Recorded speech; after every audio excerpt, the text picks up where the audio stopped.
Ayez vos esprits renouvelés en ce qui concerne votre relation avec Dieu. Nous vivons sous une nouvelle alliance, une alliance de grâce. Dieu n'est pas là avec un marteau à la main, prêt à vous donner un coup sur la tête quand vous commettez une petite erreur.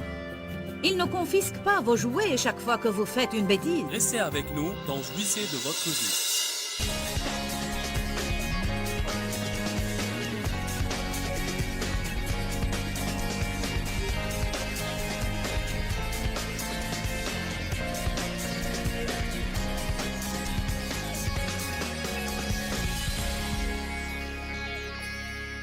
Mon enseignement ce soir est intitulé « Il rafraîchit et restaure mon âme ». J'aimerais lire le 23e psaume. « Le Seigneur est mon berger, pour me nourrir, me guider et me protéger. Je ne manquerai de rien. Je ne serai pas dans le besoin. Il me fait reposer dans de verts pâturages et il me dirige près des eaux paisibles. Il rafraîchit et restaure ma vie, mon âme. Il me conduit par les bons sentiers et il me mène sur le droit chemin, non car je l'ai mérité, mais pour l'honneur de son nom. Même si je marche dans la vallée de l'ombre de la mort, je ne crains aucun mal parce que tu es toujours avec moi. Ton bâton, ta houlette, me protège et ton appui me guide. Devant moi, tu dresses et apprêtes une table face à mes adversaires. Tu parfumes d'huile ma tête, ma coupe est enivrante. Sûrement, le bonheur et la grâce m'accompagneront tous les jours de ma vie, et j'habiterai dans la maison de l'Éternel, en sa présence, à jamais. Je suis tellement reconnaissante, car non seulement il restaure des choses dans ma vie, mais il me donne aussi régulièrement des temps de rafraîchissement. Plusieurs d'entre vous sont venus ce week-end et vous avez besoin de restauration. Mais d'autres ont déjà expérimenté la restauration avec Dieu. Vous avez marché avec Dieu assez longtemps. Et il y a eu de merveilleux et d'impressionnants changements dans votre vie. Et cela ne signifie pas que vous n'avez pas besoin de changer davantage. Mais vous êtes venus et ce dont vous aviez besoin était un rafraîchissement. Dieu ne fait pas tout simplement un travail dans notre vie et puis il ne fait jamais plus rien. Mais il continue à faire des travaux dans notre vie. Et quoi que vous fassiez dans la vie, quelle que soit votre occupation, même si vous faisiez ce que je fais, il y aura toujours des temps où vous vous sentirez là et fatigué. Et quoi que vous fassiez, il y aura des temps où vous en aurez assez de faire toujours la même chose. Vous pensez que vous voulez être le patron, mais quand vous le devenez,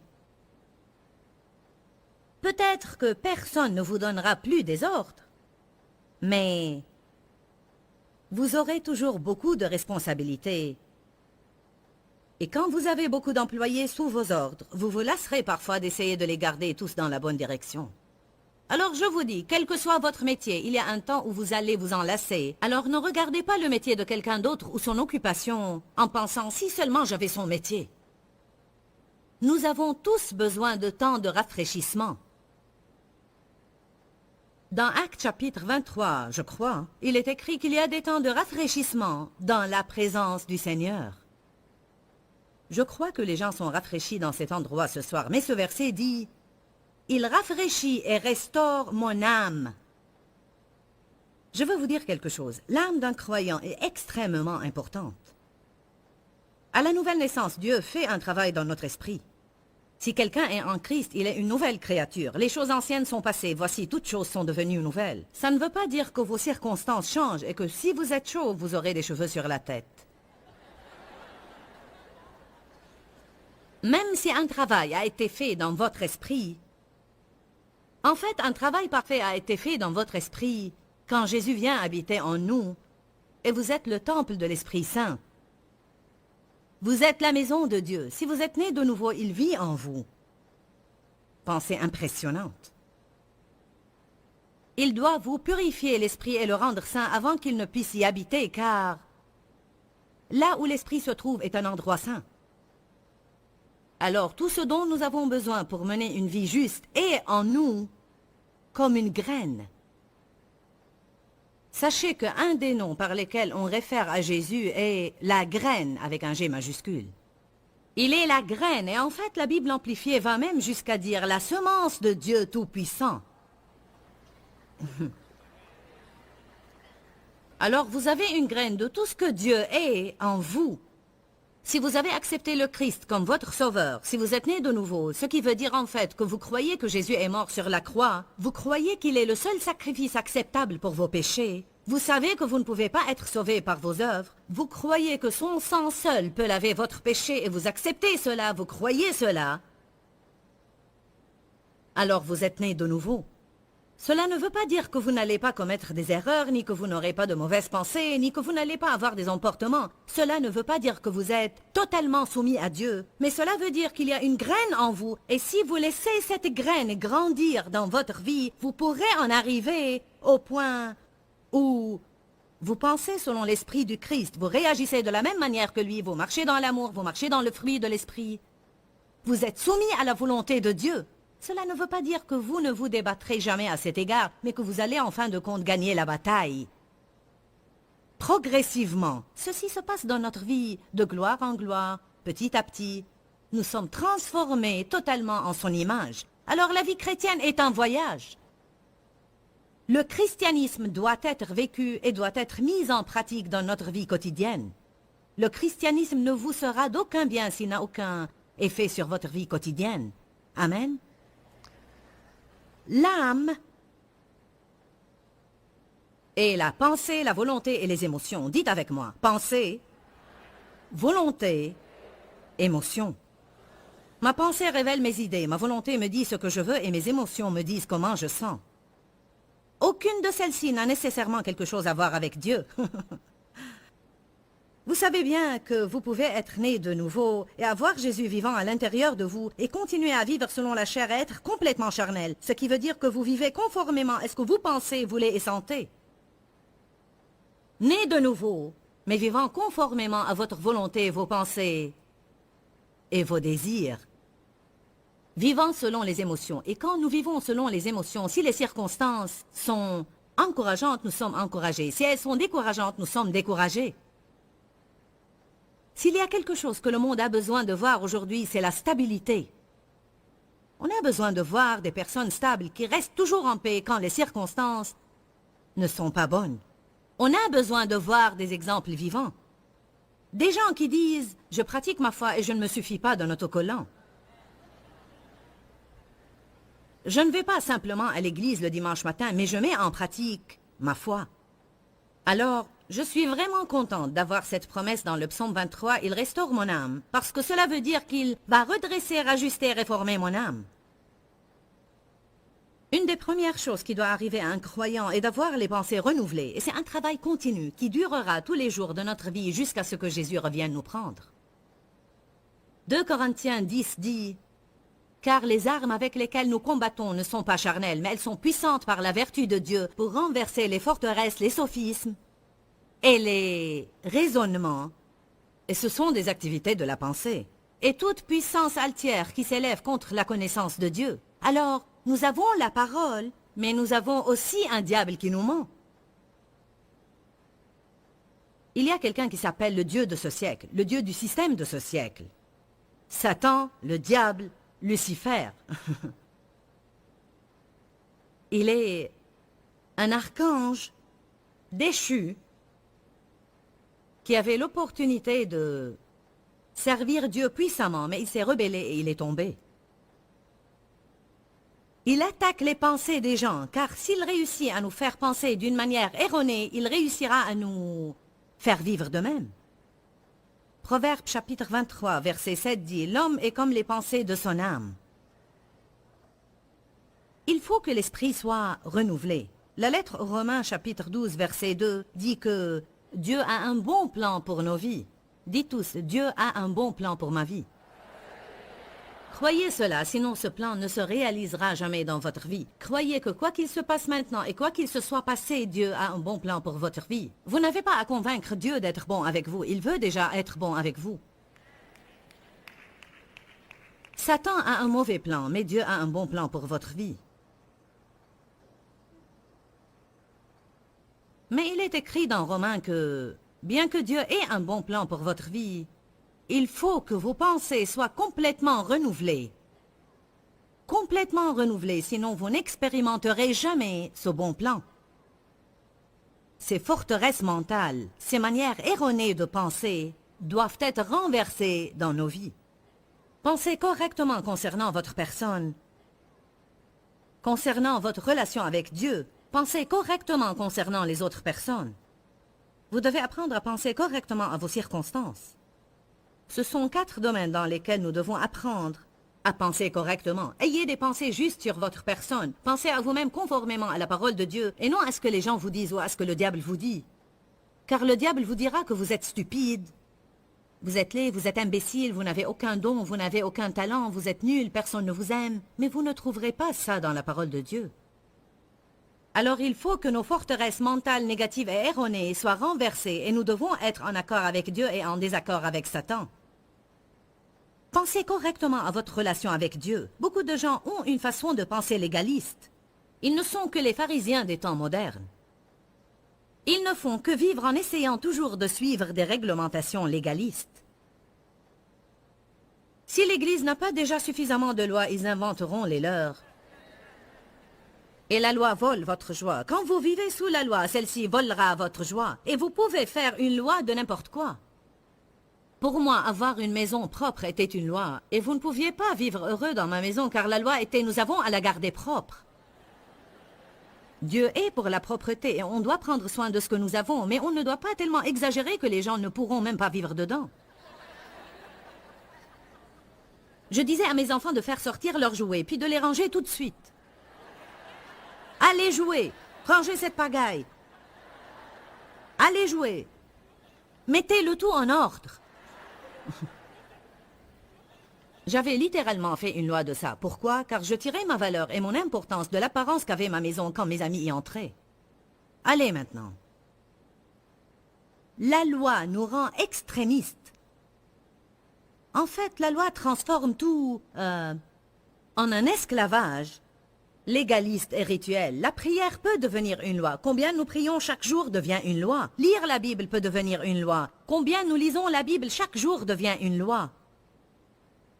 La loi n'est jamais question de qualité, mais elle est question de quantité. La loi ne vous dit pas que si vous méditez sur un seul verset et vous recevez une révélation, ce serait suffisant. Elle dit que vous devez lire X nombre de chapitres, sinon Dieu ne sera pas heureux. Alors nous lisons, et nous lisons à toute vitesse, car nous nous sentons fiers si nous avons la quantité. Et Dieu nous dit, avez-vous appris quelque chose? Allez maintenant. Ayez vos esprits renouvelés en ce qui concerne votre relation avec Dieu. Nous vivons sous une nouvelle alliance, une alliance de grâce. Dieu n'est pas là avec un marteau à la main, prêt à vous donner un coup sur la tête quand vous commettez une petite erreur. Il ne confisque pas vos jouets chaque fois que vous faites une bêtise. Si nous vivons exprès d'une manière rebelle, si nous avons la connaissance et nous refusons de faire ce que Dieu nous dit de faire, oui, il y aura un châtiment pour ça. Et oui, cela affectera les bénédictions dans notre vie, car Dieu ne va pas nous bénir si nous vivons selon la chair, parce que nous n'apprendrons jamais à vivre selon l'esprit. Je commets moi-même des erreurs. Nous commettons tous des erreurs. Dieu me bénit et j'ai appris que ma justice ne provient pas de l'application des lois, mais elle provient du sang de Christ. Il faut que vous ayez les pensées renouvelées concernant votre personne et votre relation avec Dieu. Il faut que vous ayez les pensées renouvelées concernant le domaine des circonstances. Si quelqu'un pense que ces circonstances vont toujours être de sorte à le garder heureux, alors il a certainement tort et il va être déçu. Amen. Nous devons apprendre que nous pouvons trouver Dieu dans toutes circonstances et que si d'une manière ou d'une autre nous lui faisons confiance, il fera de sorte que toutes les choses concourront à notre bien. Et comme ça, nous ne nous débattrons pas avec toutes nos circonstances, mais nous pouvons faire de notre mieux, et nous pouvons prier et puis faire confiance à Dieu concernant les choses desquelles nous n'arrivons pas à nous débarrasser car elles concourront à notre bien. Et nous avons besoin d'avoir nos pensées renouvelées concernant les gens. Les gens. Béni soit Dieu, les gens. La plupart des problèmes que nous avons dans notre vie sont en relation avec les gens. S'entendre avec les gens est un défi. Vous savez pourquoi? Car ils sont tous différents. Et ils s'attendent tous à une chose différente de nous. Ils veulent tous des choses différentes de nous. Mes enfants veulent une chose, mon mari veut autre chose. Les gens qui viennent à mes conférences veulent autre chose. Si vous avez un patron, il veut autre chose. Tout le monde veut des choses différentes. Ma mère et mon père veulent une chose, ma tante autre chose, mes amis veulent autre chose. Si vous ne faites pas attention, vous pouvez sentir comme si vous étiez écartelé par toutes ces choses que les gens veulent. Alors nous devons apprendre à aimer les gens et leur être une bénédiction, mais ne pas leur permettre de nous dominer et nous manipuler et ne pas laisser leurs demandes voler notre joie. Écoutez ce que je vais dire. Nous devons avoir nos pensées renouvelées, à tel point que nous croyons le meilleur à propos des gens, et nous ne soyons pas vexés à chaque fois que quelqu'un dit la moindre chose qui ne sonne pas bien chez nous. Amen. Il n'y a rien de plus mauvais que de vivre offensé tout le temps, toujours énervé de quelqu'un, susceptible, susceptible, susceptible, susceptible. C'est une partie de la restauration que Dieu veut faire dans notre âme. Ce sont des domaines importants et concrets. Vous ne pouvez pas jouir de votre vie si vos pensées ne sont pas renouvelées. Vous devez apprendre à penser différemment de votre personne. Qui d'entre vous a besoin d'apprendre à penser différemment de sa personne? Ah, gloire! J'avais l'habitude d'avoir une mauvaise attitude envers moi-même. Et maintenant, je rends le diable furieux quand je dis « j'aime ma personne ». Il y a des gens qui pensent quand je dis cela, je ne sais pas si tu aurais dû dire cela. Serait-il mieux de dire je hais ma personne? En fait, je ne suis pas amoureuse de ma personne. Mais j'aime ma personne d'une manière modérée. J'ai accepté ma personne parce que je ne vais jamais lui échapper. Franchement, je ne veux pas vivre avec quelqu'un que je n'aime pas et être avec lui 24 heures par jour, 7 jours par semaine.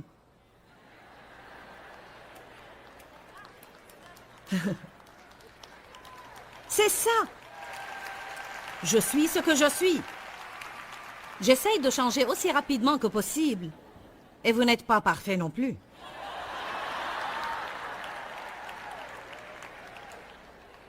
Il y a plein de domaines dans lesquels je veux grandir et m'élever un peu plus haut.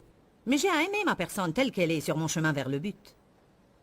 J'ai appris beaucoup au sujet de vivre sous la grâce et non pas vivre sous la loi. J'ai beaucoup changé comparé à ce que j'étais au début, mais parfois je me retrouve encore sous la loi dans certaines situations. Mais je remercie Dieu pour la révélation que j'ai au sujet de la nouvelle alliance, parce que je vous dis, j'aurais été une grande pharisienne. J'aurais été une pharisienne par excellence. J'ai appris beaucoup sur comment gérer mes circonstances, comment penser et regarder mes circonstances d'une manière différente. Et dire, Dieu est quelque part dans ça. Je ne sais pas pourquoi je suis dans cet embouteillage alors que je veux être là-bas et je suis déjà en retard. Mais quelque part, Dieu est dans ça. Allez maintenant. Et puis cela commence à rendre la vie plus facile. Etc., etc., etc. Et je peux vous donner beaucoup d'exemples. J'ai appris plein de choses au sujet des gens, comment les gens sont différents et comment vous devez simplement les accepter tels qu'ils sont, que je ne peux pas changer les gens, que Dieu seul peut les changer. Et si j'essaye moi-même de changer les gens, cela pourrait passer pour un contrôle. Nous ne pouvons pas fabriquer des petites boîtes et mettre tout le monde dedans et leur dire « vous devez être comme j'aimerais que vous soyez ». Une des grandes révélations que vous pouvez recevoir dans la vie est que personne n'est comme vous. Et croyez-moi, il n'y a pas de mal en ça. Nos vies sont incorrectes car nos pensées sont incorrectes. Et nos vies ne peuvent être correctes à moins que nos pensées soient correctes. Nos émotions sont souvent blessées et offensées et elles nous ont dominés dans le passé, mais Dieu veut nous ranimer et nous restaurer sur le plan émotionnel. Il faut que les émotions soient rétablies. Il faut que nous arrêtions de dépenser guidés par nos émotions. Il faut que nous arrêtions de prendre des décisions émotives. Utilisez la sagesse. Et la sagesse est de faire maintenant ce qui va vous satisfaire plus tard, et non pas de faire maintenant ce que vous avez envie de faire à l'instant. Puis passer des années souhaitant ne pas l'avoir fait.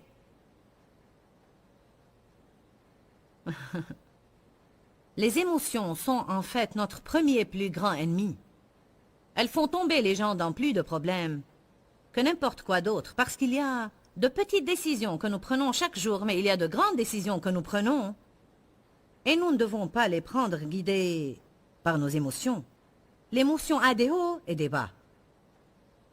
Par exemple, j'ai appris que si j'avais une somme d'argent et je n'avais pas l'intention de la dépenser, mais je l'ai mise de côté pour faire quelque chose avec, si je vais au centre commercial et je vois quelque chose,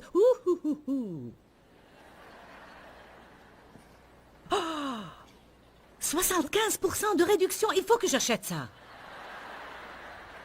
Nous sommes tellement stupides que nous l'achèterions même si nous ne l'aimons pas, simplement parce qu'il y a 75% de réduction. Car nous pensons que nous avons acquéri quelque chose. Les gens pourraient avoir de différentes faiblesses. Pour une femme, ça pourrait être des vêtements et des bijoux. Et pour un homme, ça pourrait être des voitures et des motos. Mais nous avons tous un domaine donné dans lequel on a une faiblesse. Mais nous devons être attentifs pour ne pas devenir émotifs et acheter des choses impulsivement dont nous n'aimerions pas payer la facture le reste de notre vie. J'ai appris que je pouvais être tout excitée au sujet de quelque chose. Oh, oh oui, je dois l'avoir, oui, oui, je dois l'avoir, je dois l'avoir. Oh oui, ça vaut la peine, ça vaut la peine. Mais je vais vous donner une sagesse qui vient de l'Esprit Saint. Éloignez-vous de cette chose pour 10 minutes. Promenez-vous dans le centre commercial. Vous serez surpris tout à coup. C'est comme... Je ne sais pas si je veux ça ou non. Vous ne pouvez pas laisser vos émotions vous dominer. Sinon, vous allez vivre dans le regret toute votre vie. Vous allez vivre dans le regret toute votre vie. Allez au psaume 94, verset 12.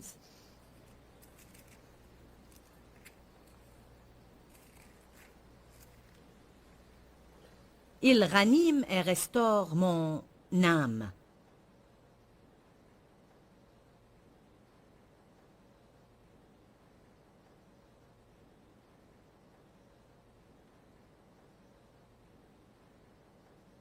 Béni, heureux, chanceux et joyeux, l'homme que tu corriges, Seigneur, que tu enseignes par ta loi.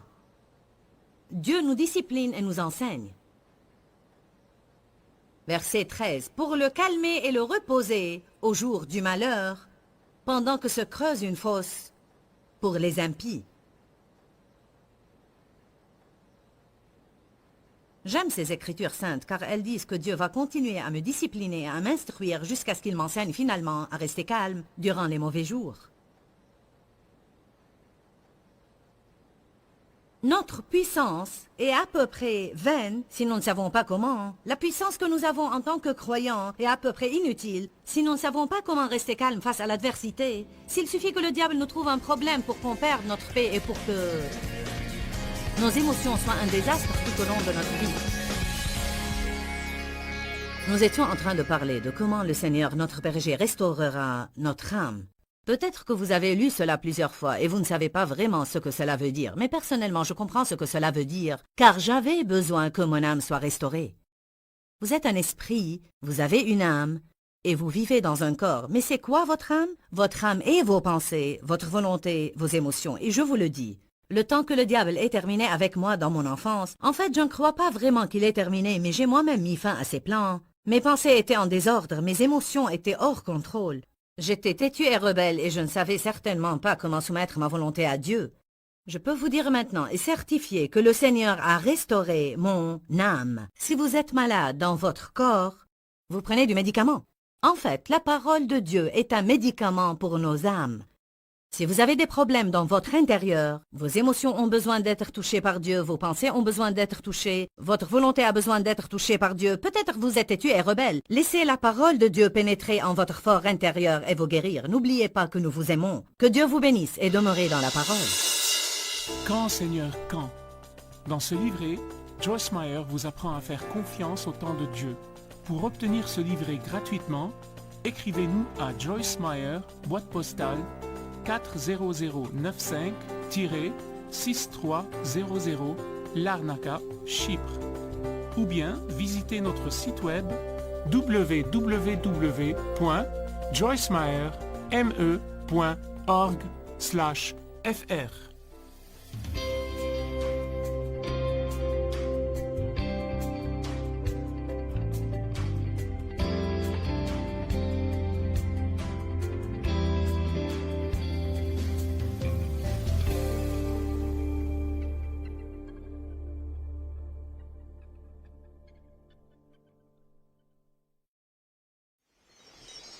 Il y a sûrement beaucoup de personnes qui nous regardent à la télé. Réjouissez-vous!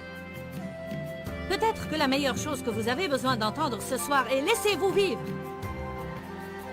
Arrêtez de faire toute une montagne de toutes petites choses qui se passent. Arrêtez de faire tout un drame des petites choses. Arrêtez de faire toute une histoire de toutes petites choses qui se passent. Apprenez à laisser passer certaines choses. Vous savez ce que je disais pendant les 2 dernières années? Choisissez vos batailles. Restez avec nous dans Jouissez de votre vie.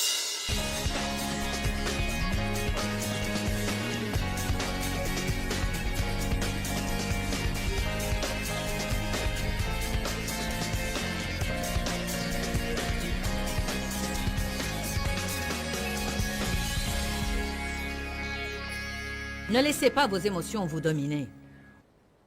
Autrement, vous le regretterez toute votre vie. Vous vivrez dans le regret toute votre vie. Allez au psaume 94, verset 12. Il rafraîchit et restaure mon âme. Béni, bienheureux et enviable, l'homme que tu disciplines et tu instruis, ô Seigneur, et que tu enseignes par ta loi. Dieu nous discipline et nous enseigne.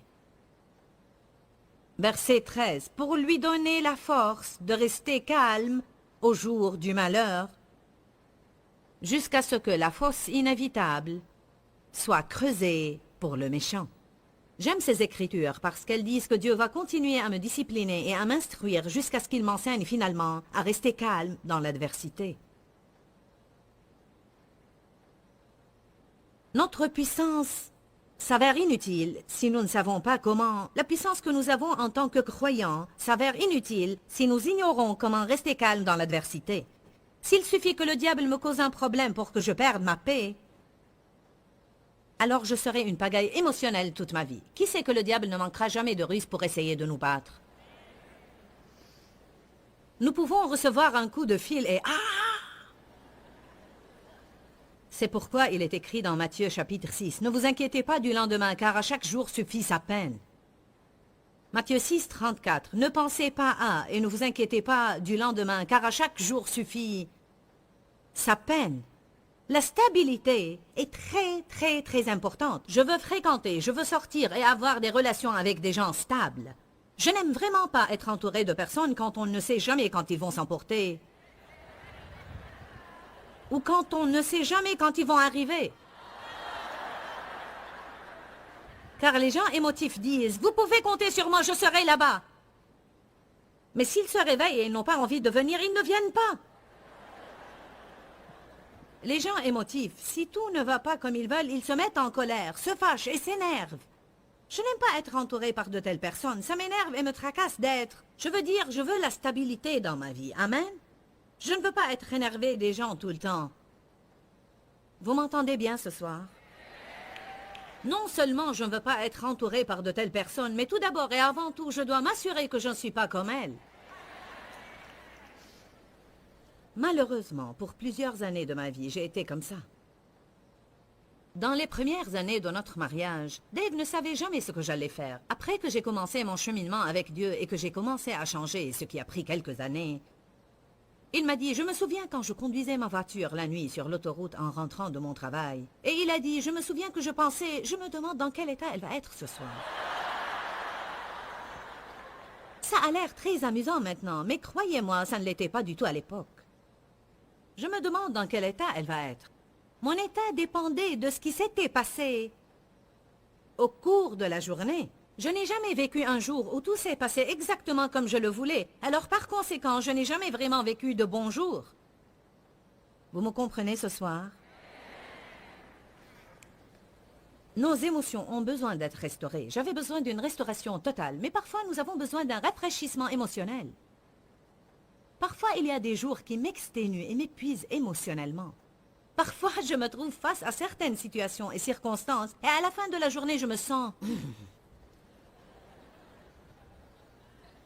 J'ai besoin d'un rafraîchissement. Il y a des temps de rafraîchissement dans la présence de Dieu. Si je passe 1 heure seulement avec Dieu, si je prends ma Bible, je mets une belle musique et je me tiens 1 heure dans la présence de Dieu, cela ferait indubitablement des merveilles.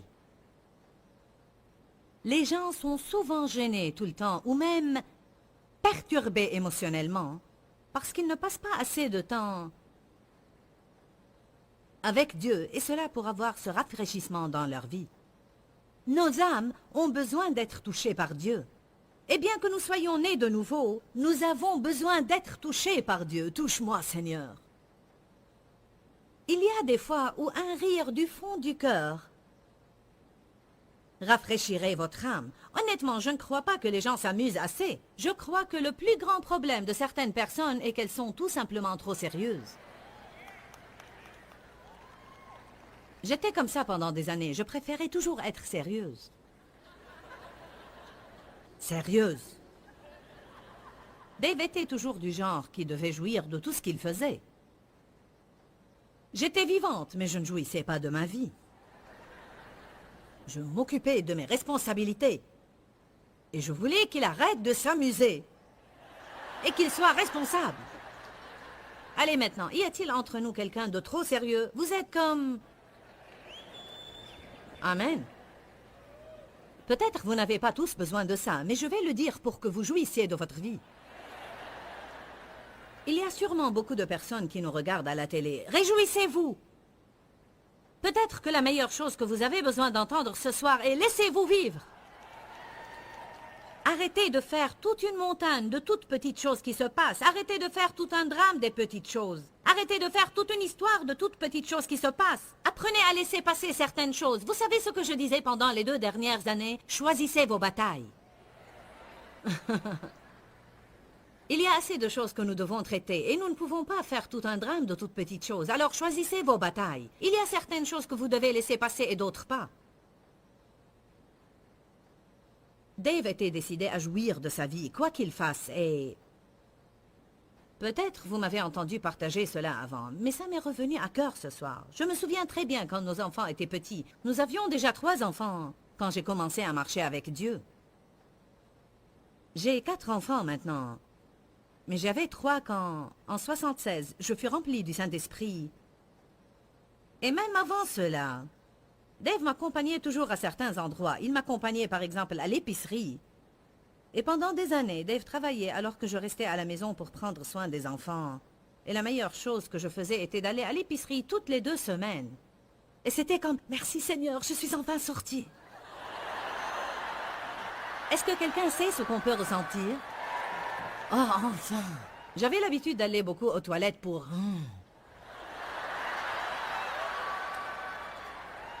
Parce que j'étais en réalité toujours surchargée, vous savez. Dave m'accompagnait à l'épicerie et on amenait les enfants avec nous. Et nous n'avions pas suffisamment d'argent. Je me permettais de dépenser 70 $ seulement toutes les 2 semaines à l'épicerie pour ne pas dépasser le budget. Je faisais une collection des bons de réduction et je gardais tous les bons. Alors vous comprenez qu'aller à l'épicerie m'était une grande épreuve. Alors que Dave jouissait de ce qu'il faisait. Son motto dans la vie est « Si vous devez le faire, jouissez-en ». Et il est le genre de personne qui aime parfois s'amuser en agaçant quelqu'un d'autre. Est-ce que quelqu'un d'entre vous connaît de telles personnes? C'est comme s'il pensait que c'était amusant de m'agacer. Alors, j'essayais de lire les étiquettes pour donner une nourriture saine à mes enfants et je vérifiais mes bons pour voir si j'avais un bon de réduction pour cette marque. J'étais là à l'épicerie, alors que Dave courait après les enfants dans les allées en tenant la charrette.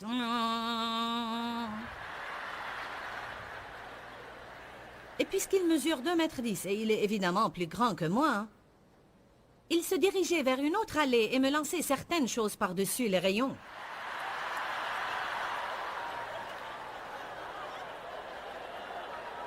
Je me souviens qu'une fois, il m'a lancé un rouleau de papier toilette.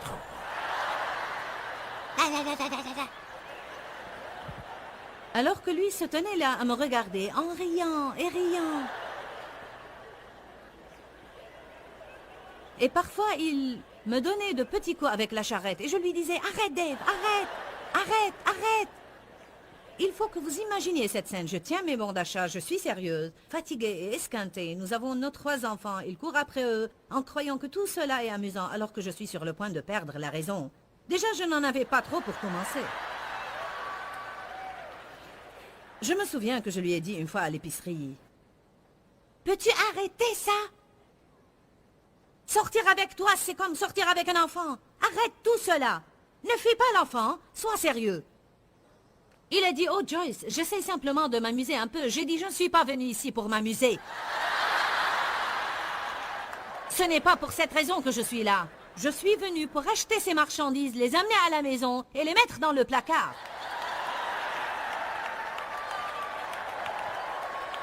J'avais un plan. J'étais une personne bien déterminée. Et m'amuser n'était pas sur ma liste de choses à faire. Et ce n'était pas mon but. Et c'était moi qui étais sur le point de faire une dépression nerveuse. Et c'était moi qui courais tout le temps chez le médecin avec toutes ces maladies que personne ne pouvait diagnostiquer. Et les médecins me disaient toujours, Madame, ce n'est que le stress. Et je disais, ce n'est pas le stress. Ne me dites pas que je vous paye tout cet argent pour que vous me disiez que je suis stressée. C'est vous qui me soumettez au stress en me disant que je suis stressée. Vous êtes en train de rire parce que vous identifiez les symptômes.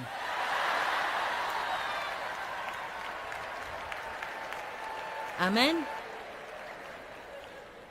En fait, je vous dis que parfois, nos problèmes ne sont pas aussi grands que nous les rendons nous-mêmes. Vous avez simplement besoin de prendre régulièrement un temps pour laisser Jésus rafraîchir et restaurer votre âme. Oui, vous êtes né de nouveau, mais vous avez une âme. Parfois, vous pensez un peu trop, vous planifiez un peu trop. Vous ne donnez jamais des vacances à votre pensée, vous ne la laissez jamais tranquille. Même si vous êtes parti en vacances, vous vous allongez sur la plage en ressassant tous vos problèmes. Je vais prendre une semaine de vacances de mon travail pour arriver à comprendre ce que je vais faire de ma vie.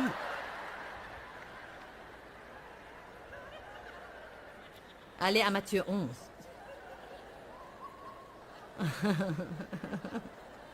Vous êtes en train de rire et vous êtes rafraîchi.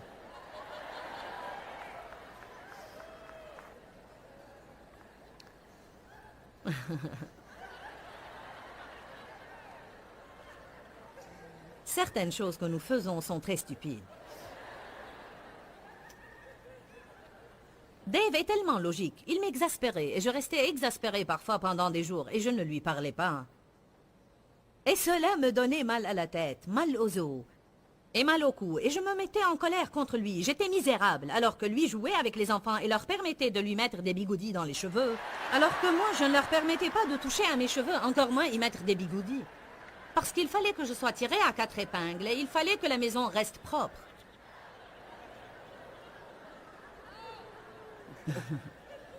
Si nous avions des invités, le temps qu'ils arrivaient, je voulais qu'ils rentrent chez eux. Parce que j'étais tellement stressée d'essayer de les recevoir que je ne pouvais pas jouir de leur présence une fois arrivés. Parce que le petit barbecue qui était supposé être simple s'est transformé en un steak et une salade de pommes de terre. Il fallait repeindre le grill et nettoyer toute la maison.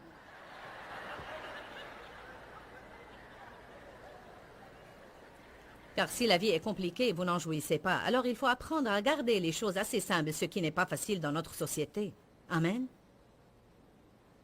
Jésus a dit dans Matthieu 11, 28, « Venez à moi, vous tous qui êtes fatigués, chargés et surchargés, et je vous donnerai du repos. » Oh, cela n'est-il pas bon à entendre? À mon avis, il ne parlait pas vraiment de s'allonger sur un canapé et de se reposer physiquement, mais il parlait du repos dans l'âme. Il parlait d'un rafraîchissement et d'une restauration dans votre âme de telle manière que vous en avez marre de penser et penser et penser tout le temps à une même situation que vous ne pouvez pas résoudre de toute façon. Quand vous recevez un rafraîchissement émotionnel, tout le monde a besoin de cela. Certains disent « Bien, je ne peux pas faire cela, j'ai beaucoup de choses à faire. » Je crois que toute personne a vraiment besoin, à la fin d'une journée de travail, vous avez besoin de prendre quelque temps, 30 minutes, 20 minutes, 1 heure si c'est possible, pour vous asseoir quelque part. Vous avez besoin de faire un petit somme rafraîchissant pendant 10 minutes. Vous avez besoin de respirer. Vous avez besoin de prier pour 10 minutes. Vous avez besoin d'aller quelque part et de vous calmer et de laisser votre âme se calmer. Nous manquons de calme dans nos âmes. Que quelqu'un crie Alléluia. Écoutez ce que la Bible amplifiée dit. Je calmerai, tranquilliserai et rafraîchirai vos âmes. Prenez mon joug sur vous et apprenez de moi, car je suis doux, tendre et humble. Je suis modeste de cœur. Il y a un message très profond là. Il faut dire de l'humilité qu'elle dépend du domaine de notre volonté et de comment nous voulons ce que nous voulons. Et nous passons beaucoup de temps à essayer de nous éloigner de tout ce que nous ne voulons pas. Et pourtant, si vous étudiez le mot humble, il dit « Je suis humble, doux et modeste ». Les personnes douces n'essayent pas toujours de faire réussir tout dans leur vie. Elles confient à Dieu le soin de faire cela. Les personnes humbles ne s'enfuient pas de ce qui est dur. Elles acceptent leurs circonstances et elles comptent sur Dieu pour faire ce qui est nécessaire. Il dit « Prenez mon joug sur vous et apprenez de moi, car je suis doux, tendre et humble. Je suis modeste de cœur. Et vous trouverez le repos, le soulagement, la tranquillité, le rafraîchissement, la récréation et le calme béni pour vos âmes. » Oh, Alléluia. En fait, il dit, si vous voulez dire cela d'une façon plus moderne, venez à moi et laissez-moi donner des vacances à votre âme. Je ne sais pas combien d'entre vous connaissent bien Joel Osteen et l'église de Lakewood. Peut-être vous avez vu Joel à la télé. Et c'est un homme de Dieu vraiment précieux. Et c'est phénoménal ce que Dieu a fait à Lakewood, même depuis que le pasteur John est parti pour rejoindre le Seigneur. Et c'était vraiment impressionnant. Je veux dire, son ministère a doublé ou même triplé. Et pourtant, quand vous êtes en présence du pasteur Joel, vous remarquez qu'il est accommodant et calme, et rien ne semble pouvoir l'énerver ou le déranger. Il passe beaucoup de temps avec Dieu et il garde l'équilibre dans la vie. Oui, une partie de ça est due à sa personnalité gratifiée par Dieu, mais une autre partie doit venir d'une décision. Vous savez, vous pouvez être un pasteur servant une grande église, ou vous pouvez diriger un grand ministère, vous pouvez avoir un métier dur, et vous pouvez faire cela quand votre âme est en vacances. Quand Jésus a dit « Vous pouvez entrer dans mon repos », il n'a pas voulu dire s'allonger sur le canapé toute la journée. Il a voulu dire un repos pendant que vous travaillez. Le repos dont Dieu parle est un repos pendant que vous travaillez. C'est un repos dans le travail et non pas un repos du travail. Les gens qui apprennent comment entrer dans le repos de Dieu peuvent faire 10 fois plus que toute autre personne car ils vont avoir l'énergie de faire cela et non pas être épuisés du stress tout le temps. La chose qui nous épuise n'est pas ce que nous faisons physiquement, c'est ce qui se passe en nous pendant que nous faisons ce que nous faisons physiquement. C'est notre pensée, nos émotions et nos attitudes envers les choses. Jésus dit « Venez à moi ». Nous devons faire cela. Quand vous vous sentez stressé, prenez de petites vacances spirituelles. Ça peut être seulement 3 ou 4 minutes, mais prenez 1 minute et dites « Jésus ». Laissez toute cette frustration drainer quelque part. Dites « J'ai besoin de petites vacances spirituelles ». Nos émotions doivent être guéries. Il faut qu'elles soient rendues à leur place, c'est-à-dire le siège arrière dans la prise des décisions. Samson avait de la force, mais sa force a disparu. Vous savez pourquoi? Car il a vu Dalila et a laissé ses émotions le dominer. On se demande combien d'hommes et de femmes ont ruiné des relations et peut-être même ont ruiné leur vie ou y ont causé beaucoup de dégâts pendant plusieurs années parce que, dans un moment d'émotion en feu, éloignez-vous-en. Un homme a dit récemment, il était en train de prêcher à la télé, c'est un pasteur. Il s'adressait aux hommes, il a dit, quand vous êtes au travail et vous voyez cette jolie jeune femme qui ne ressemble pas vraiment à votre épouse qui vous a déjà donné 5 enfants,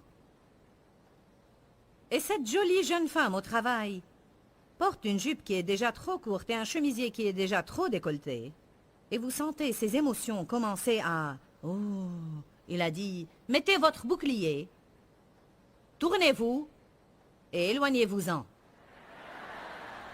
Parfois, la meilleure façon de résister à la tentation est de s'en éloigner. Quand j'étais en train d'apprendre à contrôler ma colère, et je sentais cette colère commencer à monter et à m'envahir, vous pouvez vous-même ressentir la colère avant de l'exprimer. Si vous ne pouvez pas faire autrement, au moins éloignez-vous. Amen. Un de mes enfants a dit l'autre jour qu'il essayait de copier quelque chose sur le télécopieur, et ce dernier ne marchait pas. Il avait 3 ou 4 pages à télécopier, et il continuait à avoir 12 copies de la page 1.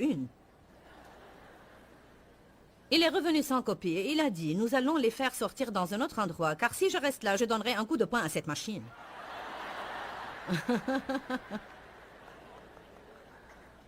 Vous savez, ce serait bien s'il en arrivait au point où il ne se mettrait pas en colère, mais c'est mieux de vous éloigner au lieu de donner un coup de poing. Nous changerons progressivement de gloire en gloire en gloire. Allez maintenant. Parfois, vous devez vous éloigner de certaines choses. Qu'est-ce qui serait arrivé si Samson s'était éloigné de Dalila? Qu'est-ce qui serait arrivé si David s'était éloigné, s'il était descendu du toit de son palais?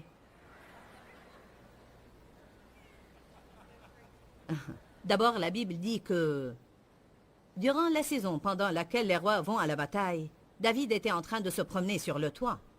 Il n'était pas où il était supposé être. Il avait à combattre avec les autres rois et non pas à se promener sur le toit. Et il a vu Bathsheba, et sa vie n'était jamais plus la même. Dieu a continué à se servir de lui, mais sa vie n'a plus été la même. Les guerres n'ont pas abandonné sa maison depuis ce temps. Que serait-il arrivé quand il marchait sur le toit s'il avait dit « je ne vais pas faire ça ». Je parle à quelques-uns ce soir. Certains ont trop confiance en eux-mêmes. Vous pensez que vous pouvez jouer au feu sans vous brûler.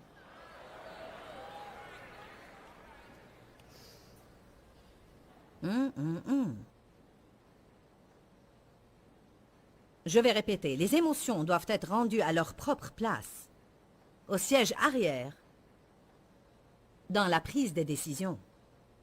Nous devons avoir notre âme restaurée.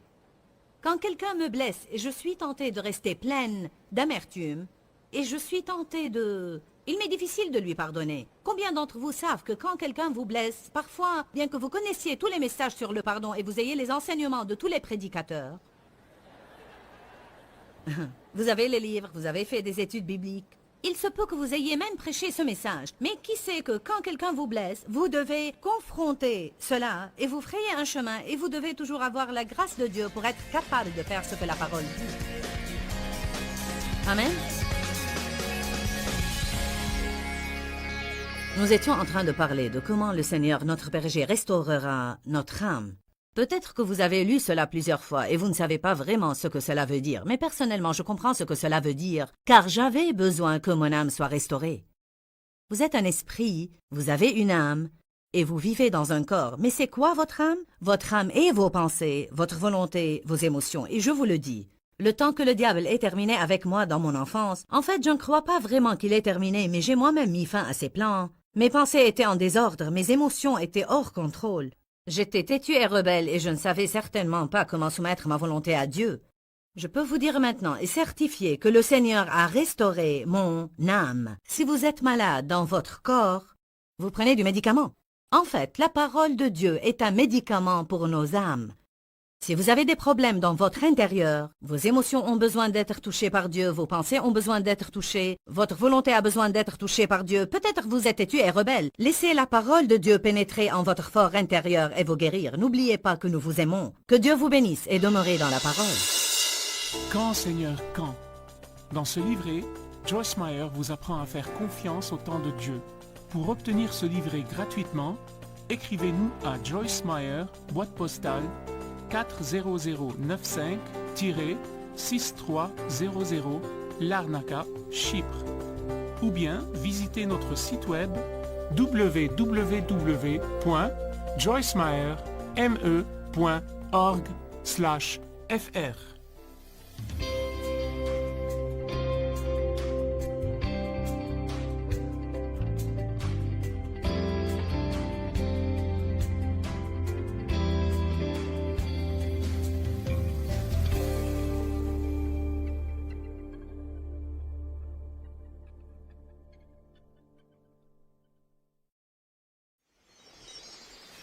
Ce qui me permet d'être en haut, c'est d'essayer de vous attirer en haut. Que se passerait-il dans les mariages si chaque partenaire s'engageait? Même maintenant, certains d'entre vous qui ont de sérieux problèmes de mariage. Et si ce soir vous vous engagiez, je vais choisir d'être celui qui va encourager dans mon couple. Restez avec nous dans Jouissez de votre vie.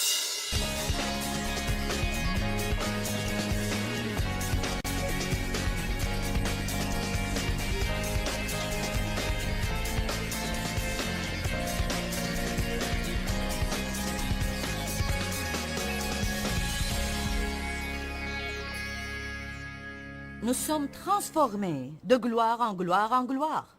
Allez maintenant. Parfois, il faut juste laisser tomber certaines choses. Que se serait-il passé si Samson s'était détourné de Dalila? Que se serait-il passé si David s'était détourné de cette femme? S'il ne s'était pas trouvé sur ce toit?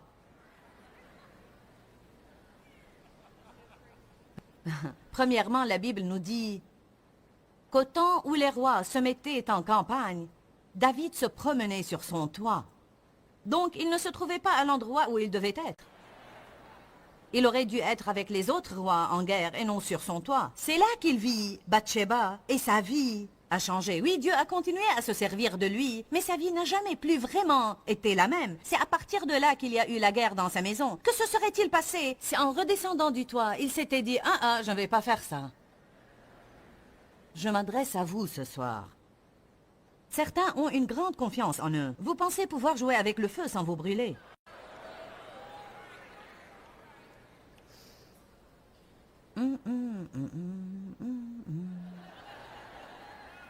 Les émotions doivent être restaurées et remises à leur place, et je vais le répéter, sur le siège arrière, lors de prise de décision. Il faut que notre âme soit restaurée. Prenons Matthieu 26, 39. Parlons de la volonté des hommes pour quelques minutes.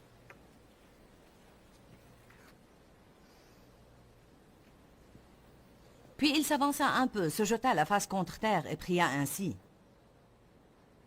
Faites attention à ce qu'a fait Jésus lorsqu'il était tenté.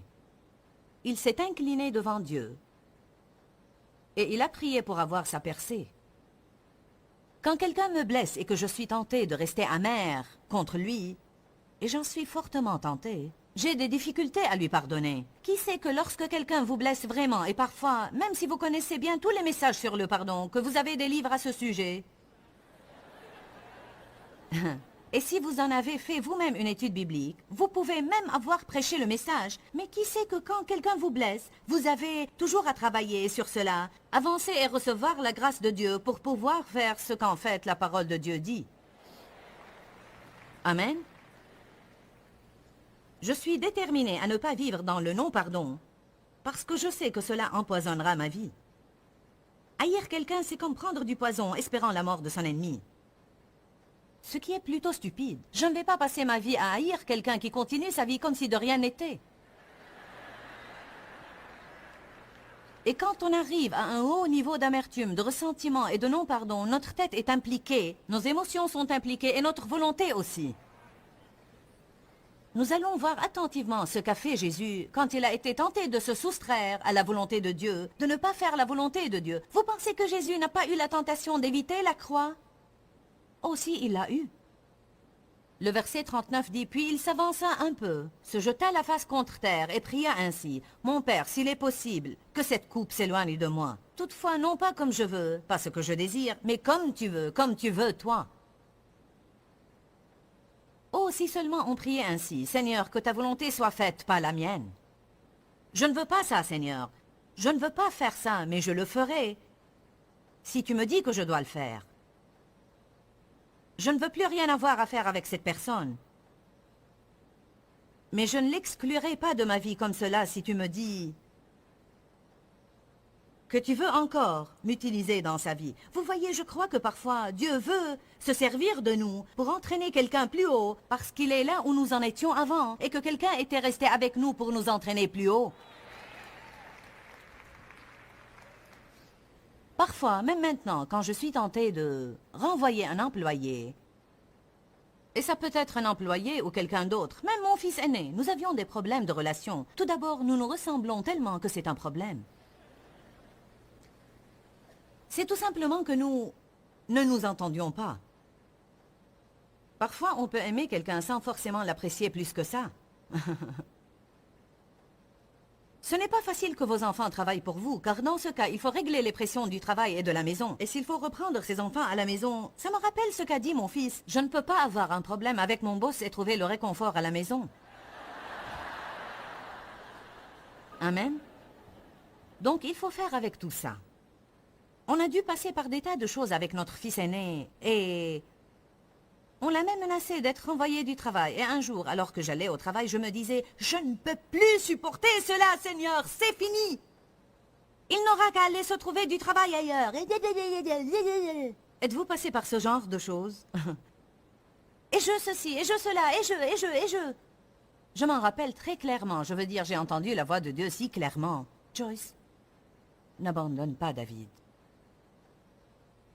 C'est son nom. Et maintenant, car nous n'avons pas abandonné, il est arrivé à prendre sa place dans le ministère. Dieu l'utilise. Il est à la tête de nos missions internationales et une vraie bénédiction. Et puis, nous sommes devenus de bons amis et il m'appelle peut-être au moins une fois par semaine juste pour me dire que je suis une maman merveilleuse et qu'il m'aime. Que se serait-il passé si je l'avais abandonné? J'étais désireuse d'écouter Dieu, même si je ne le voulais pas. Et si Dave m'avait abandonné? C'est facile d'abandonner. Que ta volonté soit faite, et non la mienne. Ce que toi tu veux, pas ce que je veux et désire. Laissez-moi vous dire quelque chose d'intéressant. Si vous avez fait cette prière, vous avez intérêt à vous préparer à des changements. Nous pouvons chanter « Je m'abandonne à toi ». Je m'abandonne à toi. C'est mon concert auquel vous n'assisterez jamais. Tout à toi, mon Seigneur et Sauveur. Oh, ça a l'air tellement spirituel. La musique joue, l'éclairage est beau et nous avons entendu chanter James Wilson avec sa belle voix. Et nous avons été tellement touchés. Oh, Seigneur, que ta volonté soit faite. Alléluia, Seigneur. Oh, Seigneur, change-moi et fais ce que tu veux de ma vie. Et Dieu inscrit chez lui le 14 mars. Ok, allons au travail. Saint-Esprit, saisis-les.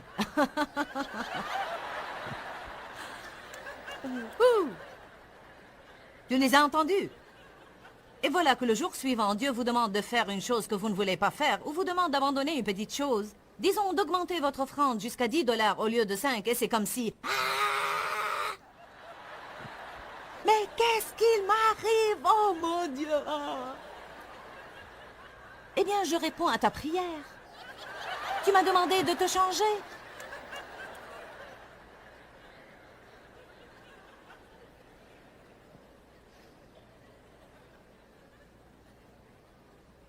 Seigneur, si tu le peux, éloigne cette coupe de moi. Mais sinon, que ta volonté soit faite, et non la mienne. Et en ce qui concerne une âme blessée, regardez le psaume 42. Psaume 42, versets 5 et 6. Pourquoi t'as battu mon âme? Pourquoi tu es désolé et tu te plains de ton sort? Attends-toi à Dieu, car je le célébrerai encore pour son salut. Que chacun dise abattu. Une autre traduction dit « Pourquoi es-tu si abattu, ô mon âme? Mets ton espoir en Dieu. » Il parle de dépression. Il parle de découragement. Au verset 6, nous lisons « Ô mon Dieu, mon âme est abattue au-dedans de moi, et pour moi ce fardeau est plus que je n'en peux supporter. » David parlait en termes de moutons et de bergers. Donc David disait beaucoup de choses parce qu'il était berger. Il avait l'habitude de prendre soin des moutons. Et c'est intéressant de voir qu'en étudiant ce qui concerne les moutons, en me préparant pour ces réunions, j'ai découvert que cette expression abattue est effectivement un état dans lequel les moutons se trouvent. Si un berger ne trouve pas un de ses moutons, une des premières choses qu'il fait est d'aller voir si ce mouton n'est pas ce qu'on appelle abattu, ce qui veut dire qu'il est tombé sur le dos et qu'il ne peut pas se relever tout seul. Parce qu'en général, si un mouton tombe et se retrouve sur le dos, il ne peut vraiment pas se relever, à moins que le berger ne l'aide. Et s'il reste sur le dos trop longtemps et que le berger ne le trouve pas pour l'aider, il mourra. Jésus est notre gloire et celui qui relève notre tête. Satan veut que nous soyons abattus, découragés, déprimés, désespérés, malades. Mais Jésus est toujours à la recherche des brebis qui sont abattues, pour qu'il les aide à se relever et à se remettre sur leurs pieds, pour restaurer leurs âmes et pour les remettre en marche avec le reste du troupeau. J'aime ça. En fait, il est dit que quelques brebis sont reconnues pour être plus abattues que d'autres. Ce qui est vrai, il y a des personnes qui succombent plus facilement au découragement et à la dépression que d'autres personnes. Ce soir, je vais donner à toute personne dans ce lieu et à toute personne regardant cette émission à travers quelque média que ce soit, télé, radio, cassette d'enseignement, je vais vous donner un ministère. Quelques-uns disent, Seigneur, quel est mon ministère? Vous avez posé cette question? Quel est mon ministère? Eh bien, il y a 2 ministères que chacun de nous a. Vous pouvez en avoir d'autres, mais il y en a 2 que Dieu donne à chaque personne de nous. Le ministère d'intercession et le ministère de réconciliation. Ce qui veut dire aider les autres à entrer en relation avec Dieu, les aider à rester en relation avec Dieu. Et une des clés pour aider les autres à persévérer dans leur marche avec Dieu se trouve dans le ministère d'encouragement. C'est quelque chose que toute personne peut faire. Eh bien, je ne suis pas quelqu'un qui encourage les autres. Eh bien, je ne l'étais pas non plus. Par nature, je ne suis pas du genre à aller vers les autres pour les complimenter et les encourager. Je suis plutôt de ceux qui dirigent tous ceux qui se trouvent autour de moi. Quelque chose de merveilleux se passe en vous quand vous devenez quelqu'un qui encourage les autres. Parce que plus vous encouragez les autres personnes, plus vous vous sentez vous-même encouragé. Vous n'aurez jamais ce que vous n'êtes pas prêt à donner d'une façon ou d'une autre. En d'autres termes, quand vous commencez à recevoir un peu d'espoir, un peu de joie, si vous commencez à en donner un peu autour de vous, vous semez une graine et vous pourrez récolter dans ce domaine. Je veux que vous m'écoutiez ce soir parce que ceci est certainement plus important que ça n'y paraît. Cela peut paraître simple que je me tienne ici, prêchant ce message sur le psaume 23 et vous disant, quand vous quittez ces lieux, soyez déterminés à être des gens qui encouragent les autres. Mais vraiment, je crois par l'Esprit de Dieu que c'est Dieu qui m'a dit de vous dire ça. Et je crois que si vous commencez activement à encourager d'autres personnes, vous allez voir des percées dans votre vie. Vous êtes d'accord avec moi? Très bien, et moi, personne ne m'encourage. Peut-être que personne ne vous encourage car vous ne semez rien. Amen. Dites cela aux autres. Tu es une bénédiction et quelqu'un d'important dans le corps de Christ. Je t'aime et je t'apprécie. Écoutez bien, ces quelques mots peuvent indubitablement faire des miracles dans la vie des autres. Je vous conseille de dire aux autres qu'ils ont l'air chic et de les remercier. Procurez-vous toute une série de cartes de remerciement et utilisez-les au moins une fois par semaine. Envoyez à quelqu'un une carte pour lui dire que vous l'appréciez. Téléphonez à quelqu'un et demandez-lui comment il va. Écoutez ce que je vais vous dire. Écoutez-moi bien, vous tous qui aimeriez devenir prédicateur. Vous qui aimeriez l'être. Et c'est aussi à moi que je le dis, car des gens comme moi sont bien pires pour ça que n'importe qui d'autre. Ce n'est pas forcément par un sermon ou un verset que l'on encourage quelqu'un. Bonjour. Bon, comment j'encourage quelqu'un sans la parole? Vous l'encouragez en étant la parole pour lui, en vivant la parole devant lui. En d'autres termes, vous l'aimez, vous lui dites « Je comprends ce que tu es en train de traverser.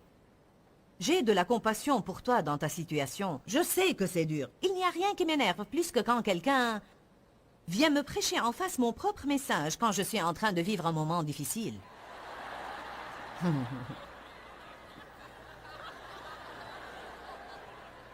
Hey, qui parmi vous me comprend? C'est comme, je sais, je l'ai prêché moi-même. Il y a un temps pour partager la parole avec les autres et un temps pour prendre quelqu'un entre les quatre yeux et lui dire « Bon, écoute, ce que tu dis à tout le monde, tu as aussi besoin de le vivre. » J'ai vécu des moments où mon mari a fait cela pour moi et c'était juste, et j'en avais besoin, surtout si je suis blessée. Si mon comportement n'est pas juste, là, ce n'est pas la même chose. J'aurais plutôt besoin d'une parole pour me reprendre. Mais si je suis blessée émotionnellement, si quelque chose s'est produit dans ma vie et je suis blessée, ce dont j'ai besoin, c'est qu'on me prenne dans les bras. J'ai besoin que quelqu'un me dise « Je comprends ». Peut-être que parfois vous avez simplement besoin de pleurer avec quelqu'un. Parfois, le plus grand réconfort que vous pouvez apporter à quelqu'un, c'est d'être avec lui. Allez maintenant. Ne dites pas seulement aux autres ce qu'ils font de travers sans jamais leur dire ce qu'ils font de bon. Ce que l'on doit faire, c'est relever les autres. Trouver ceux qui ne peuvent pas se relever tout seuls. Ceux qui ont été abattus. Et nous devons les remettre debout. Allez à Galates 6. Ce verset m'a beaucoup parlé dans différentes situations. Il nous parle de la façon dont nous devons aider les gens qui ont des problèmes. Et franchement, je pense que dans l'Église, parfois, on a un problème pour savoir comment s'occuper de ceux qui ont des problèmes. Et certains disent, l'Église met dehors les blessés. Amen. Peut-être vous allez régulièrement à l'Église avec quelqu'un qui a un problème et vous le condamnez pour cela et vous dites, je croyais que tu avais dépassé ce stade, mais il suffit que quelqu'un vienne d'une autre Église avec ce même problème et parce que c'est quelqu'un de nouveau, tout à coup, vous êtes prêt à l'aider.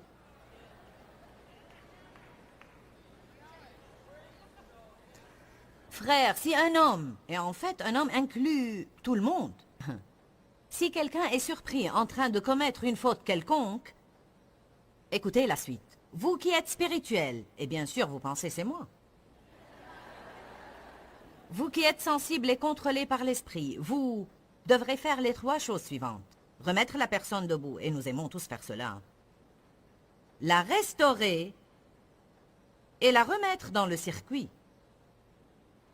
Je peux vous montrer d'autres versets qui disent que dans notre affection, rien ne doit changer envers une personne qui a chuté, même si elle a... Paul a parlé à quelques personnes d'un homme qui avait commis un inceste dans l'église. Ça veut dire qu'il avait eu des relations sexuelles avec un des membres de sa famille, et c'était un homme chrétien qui appartenait à l'église de Corinthe. Donc il l'avait mis en quarantaine, il l'avait exclu de la communion et il l'avait confronté à son péché. Il s'est manifestement repenti, il était désolé. Et Paul a dit, ok, maintenant vous l'avez exclu de vos cœurs suffisamment longtemps. Je voudrais que vous le réintégriez et que vous le rétablissiez. J'aimerais qu'il fasse de nouveau partie du groupe et j'aimerais que vous lui redonniez la place qu'il avait dans vos cœurs. En d'autres termes, complètement. Est-ce que ce n'est pas extraordinaire de savoir que lorsque nous agissons réellement mal, Dieu nous rétablit complètement et aussi qu'il désire que nous nous rétablissions les uns les autres? Vous n'êtes pas sûr de votre attitude par rapport à cela. Certains ont des doutes quant à ce que je viens de dire. J'ai dit s'il se repent. Nous ne parlons pas de quelqu'un qui ferait exprès de se comporter mal. Nous parlons de quelqu'un qui a fait quelque chose de mal, qui en est désolé et qui veut être rétabli. La Bible dit qu'il doit reprendre la place qu'il avait dans vos cœurs. Dans 2 Corinthiens 11, Paul dit que quelle que soit la peine ou la difficulté que vous êtes en train de vivre, je peux compatir. Nous avons besoin de compatir à la souffrance des autres. Nous devons être sensibles à ce que les autres traversent. Prenez rapidement 1 Thessaloniques 5, verset 11.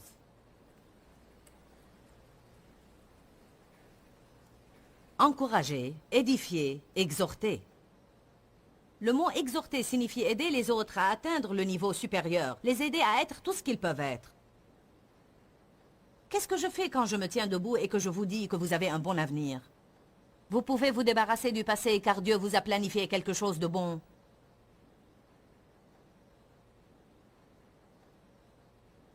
Thessaloniciens 5:11. Ainsi donc, encouragez-vous, exhortez-vous les uns les autres et fortifiez-vous et édifiez-vous les uns les autres comme vous le faites déjà. Il restaure notre âme. Il veut travailler dans nos vies. Une partie de cette restauration de notre âme se passe quand nous nous tournons vers les autres. Ce qui me permet de ne pas être abattu tout le temps, c'est de m'assurer que vous ne l'êtes pas. Ce qui me permet d'être en haut, c'est d'essayer de vous attirer en haut. Que se passerait-il dans les mariages si chaque partenaire s'engageait? Même maintenant, certains d'entre vous qui ont de sérieux problèmes de mariage. Et si ce soir vous vous engagiez, je vais choisir d'être celui qui va encourager dans mon couple. Je vais rentrer à la maison et je vais commencer à édifier, et je vais commencer à exhorter, et je vais construire, et je ne vais pas m'inquiéter de ce que je vais recevoir en retour. Je vais m'investir autant que je peux dans cette relation, et comme ça, votre mariage sera guéri.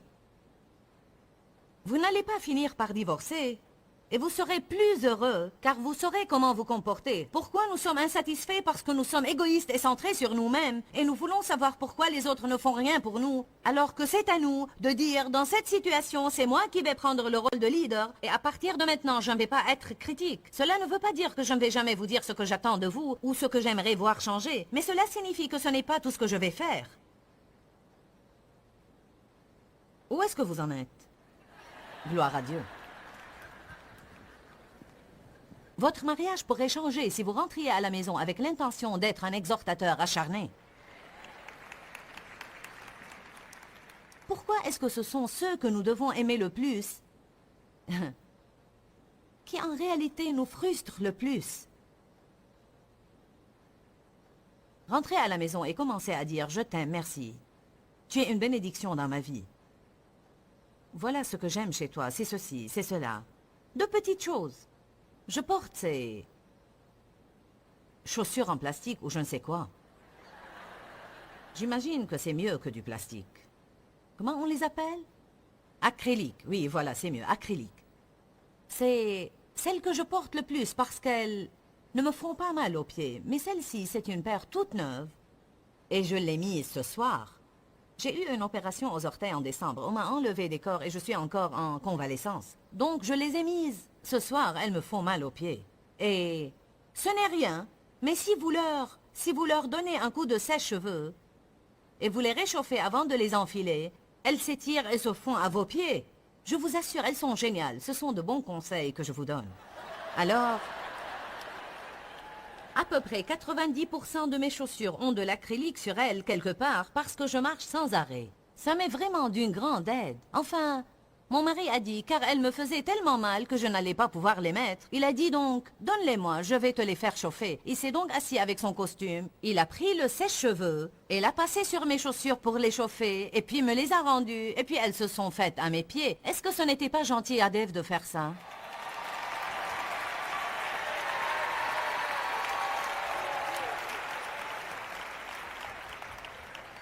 Je te le dis devant tout le monde, Dave. J'ai apprécié que tu donnes ce coup de sèche-cheveux à mes chaussures. Pour moi, c'était beaucoup. Et ça nous a liés de façon plus forte encore.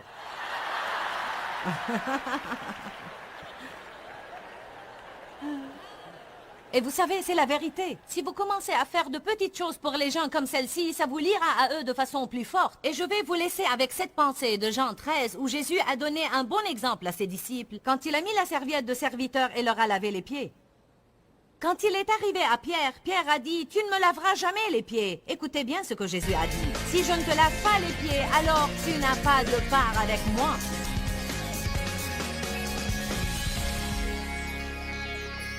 Nous étions en train de parler de comment le Seigneur, notre berger, restaurera notre âme. Peut-être que vous avez lu cela plusieurs fois et vous ne savez pas vraiment ce que cela veut dire. Mais personnellement, je comprends ce que cela veut dire, car j'avais besoin que mon âme soit restaurée. Vous êtes un esprit, vous avez une âme, et vous vivez dans un corps. Mais c'est quoi votre âme? Votre âme est vos pensées, votre volonté, vos émotions. Et je vous le dis, le temps que le diable ait terminé avec moi dans mon enfance, en fait, je ne crois pas vraiment qu'il ait terminé, mais j'ai moi-même mis fin à ses plans. Mes pensées étaient en désordre, mes émotions étaient hors contrôle. J'étais têtue et rebelle et je ne savais certainement pas comment soumettre ma volonté à Dieu. Je peux vous dire maintenant et certifier que le Seigneur a restauré mon âme. Si vous êtes malade dans votre corps, vous prenez du médicament. En fait, la parole de Dieu est un médicament pour nos âmes. Si vous avez des problèmes dans votre intérieur, vos émotions ont besoin d'être touchées par Dieu, vos pensées ont besoin d'être touchées, votre volonté a besoin d'être touchée par Dieu, peut-être vous êtes têtu et rebelle. Laissez la parole de Dieu pénétrer en votre fort intérieur et vous guérir. N'oubliez pas que nous vous aimons. Que Dieu vous bénisse et demeurez dans la parole. Dis-leur que je les aime. Dans ce livret, Joyce Meyer donne une révélation de l'amour de Dieu pour nous. Pour obtenir ce livret gratuitement, écrivez-nous à Joyce Meyer, boîte postale 40095-6300 Larnaca, Chypre. Ou bien visitez notre site web www.joycemeyer.org/fr.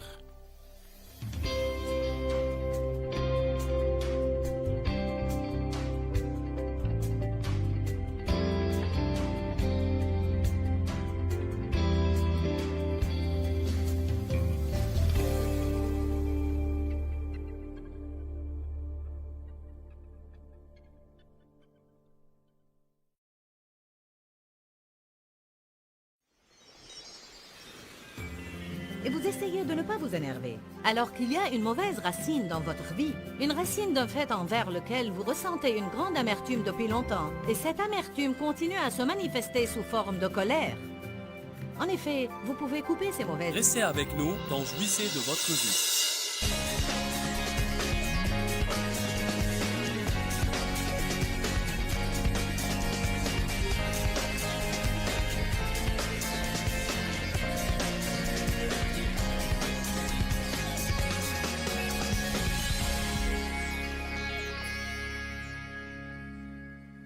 Le temps des semailles.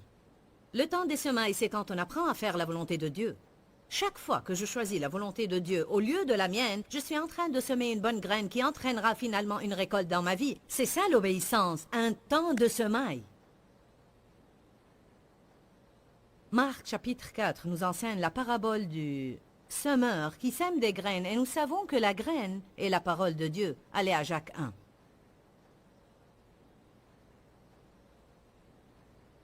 Il faut apprendre aux gens que le fait d'assister à une réunion et d'écouter la parole ne remportera pas la victoire dans leur vie. Vous devez rentrer chez vous et l'appliquer. Nous l'écoutons pour qu'on puisse la déclarer, pour qu'on puisse la contempler, pour qu'on puisse l'appliquer. Jacques 1, 21.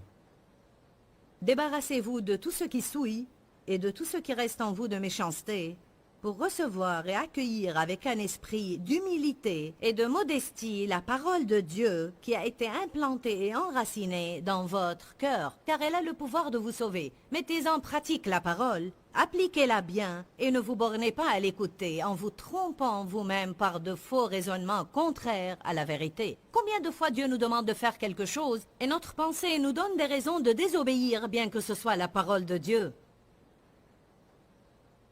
Je sais qu'il faut que j'aille à l'église ce soir, mais... Alors, ce n'est pas qu'on ne sait pas que faire, mais il s'agit des choix qu'on fait souvent. Il s'agit de choisir de faire ce que nous devons faire, même si on n'a pas envie de le faire. C'est à ce moment-là que nous semons.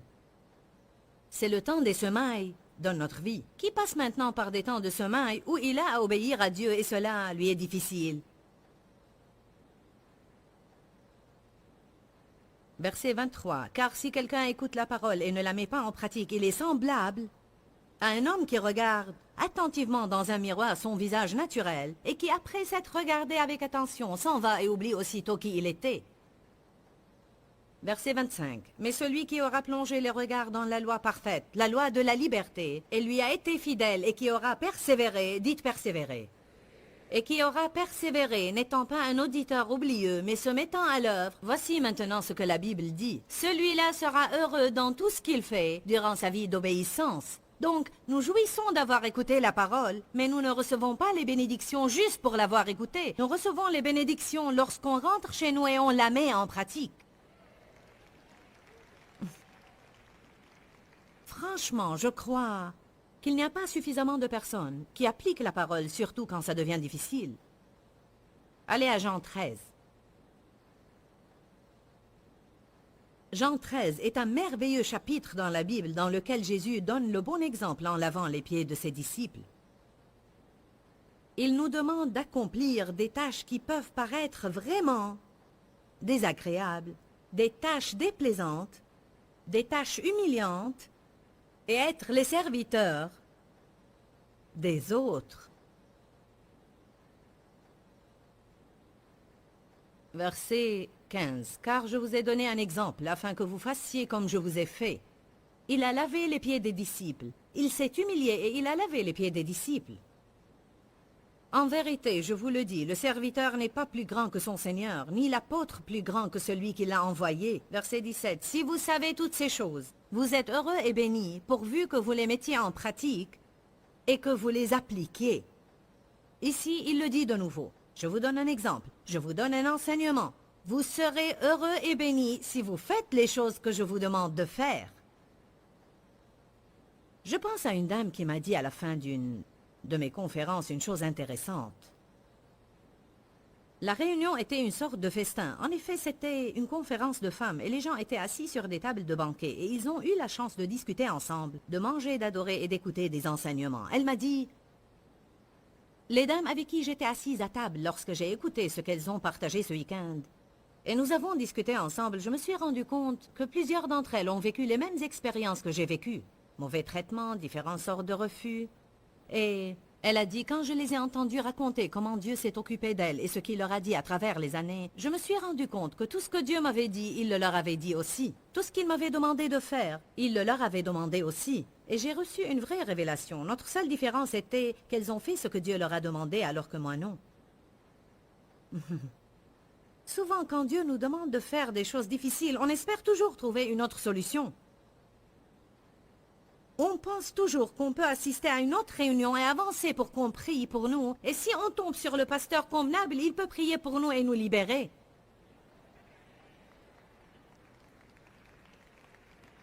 Il est magnifique que les autres prient pour vous. J'aime beaucoup prier pour les autres. C'est l'une des choses qui me manque vraiment. Car depuis que mes réunions se sont développées et depuis que Dieu m'a béni, je n'ai plus la capacité physique de prier pour ce grand nombre de personnes. Alors, j'ai choisi simplement de ne plus le faire. Et je n'aime pas ça parce que j'aime prier pour les gens et imposer les mains sur eux et sentir l'onction qui se transmet. Mais j'ai confiance que l'onction part d'ici et touche les gens et transforme leur vie. Il paraît que chaque fois qu'on passe à une nouvelle saison, on doit abandonner quelque chose ici. Amen. J'aime prier pour les autres, mais je vous dis franchement, bien que je suis consciente qu'il y a des temps où l'on reçoit des percées miraculeuses, lorsque quelqu'un prie pour nous, je crois que souvent la prière des autres est un pansement sur notre problème qui nous encourage à persévérer et à rester fort jusqu'à ce qu'on arrive à faire ce que Dieu nous a demandé de faire.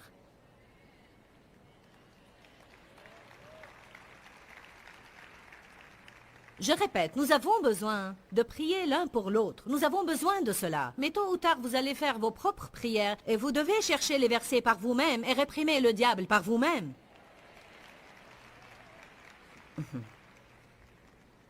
Et si quelqu'un vous dit le contraire, vous allez être vraiment déçu. Vous serez bénis si vous pratiquez. Matthieu 7, 21. Ce n'est pas en me disant « Seigneur, Seigneur » qu'on entrera dans le royaume des cieux, mais c'est en faisant la volonté de mon Père qui est dans les cieux. Il faut que nous réalisions que Dieu s'attend à ce que nous menions des vies saintes. Et il s'agit non seulement d'aller à l'église, avoir les dons de l'esprit, pousser des cris de joie et posséder des cassettes d'enseignement. L'important est, allons-nous faire la volonté de Dieu ou non?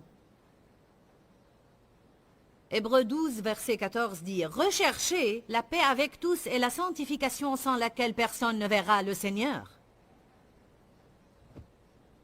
Ce verset met la crainte du Seigneur en moi. Recherchez, poursuivez de toute votre force, implorez, cherchez, poursuivez la sainteté et la consécration sans lesquelles personne ne verra le Seigneur.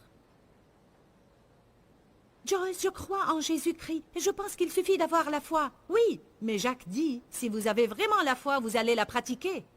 Il nous dit, vous ne pouvez pas me montrer votre foi sans œuvre. Comment puis-je dire que je crois en Dieu si je ne fais pas ce qu'il veut? Dieu voudrait que nous fassions tout par la foi. Il ne veut pas que nous pensions que nos œuvres nous emmèneront au ciel. La foi vient en premier. Puis si j'ai la foi, comment pourrais-je ne pas la mettre en pratique et obéir? Ou au moins faire un effort pour apprendre à obéir. Personne n'est obéissant à 100%, mais grâce à Dieu, nous continuons à persévérer. Nous devons continuer à détester le péché. Nous ne pouvons pas le tolérer et penser qu'on peut y tenir. Mais Dieu comprend. Dieu comprend que je vis avec mon petit copain depuis 4 ans. Oui, Dieu comprend. Je sais quand je dis ceci qu'il y a plusieurs d'entre vous maintenant qui vivent comme ça. Et à l'instant, ils se rebellent et s'indignent. Je ne veux pas vous blesser, mais j'essaye de vous dire que ce que Dieu comprend, c'est sa parole. Elle n'a pas changé, même si on est au 21e siècle.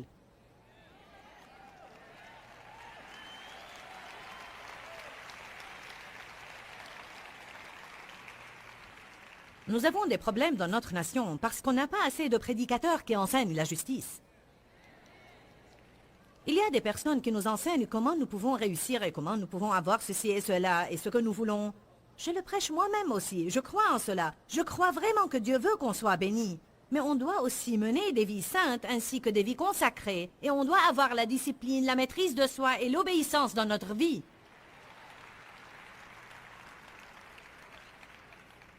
Je ne serais pas en train d'accomplir ma tâche si je ne vous disais pas « Ne regardez pas ces impuretés à la télé car elles empoisonnent votre esprit. » N'allez pas au ciné pour regarder des films pleins de nudité et voir des couples qui vivent dans une promiscuité sexuelle et penser que ça ne va pas affecter vos pensées et votre mariage.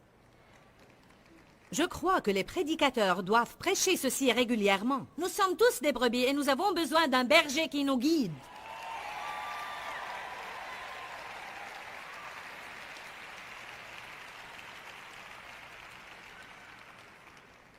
Dave parle souvent de notre nation. Et il y avait un homme qui s'appelait Alex de Tocqueville qui était venu de la France. C'est vrai? Et il voulait savoir pourquoi l'Amérique était si importante. Il ne comprenait pas pourquoi l'Amérique était devenue une nation si importante. Alors il est venu pour faire des études sur ce sujet. Il a regardé partout, il a tout examiné, il a tout étudié. Mais il n'a rien trouvé, ni ici, ni là-bas, ni autre part. Il a dit, ce n'est que lorsque j'ai examiné les chaires de l'Amérique, et je les ai trouvées pleines de pasteurs qui enseignent la justice, que j'ai compris pourquoi l'Amérique était si importante. La seule raison pour laquelle l'Amérique était si importante est que nous avions été par notre constitution une nation pieuse. Et maintenant, on tend à exclure Dieu de tout. Et vous pouvez voir ce qui se passe moralement. On est en train d'aller vers l'immoralité totale. De nos jours, beaucoup de prédicateurs n'osent pas prêcher la justice, de crainte de perdre des membres dans leur église, parce que personne ne veut que vous le confrontiez et que vous lui disiez « Ne fais pas cela ». À mon avis, ils n'osent pas prêcher la justice et la sainteté de crainte de perdre leurs donateurs.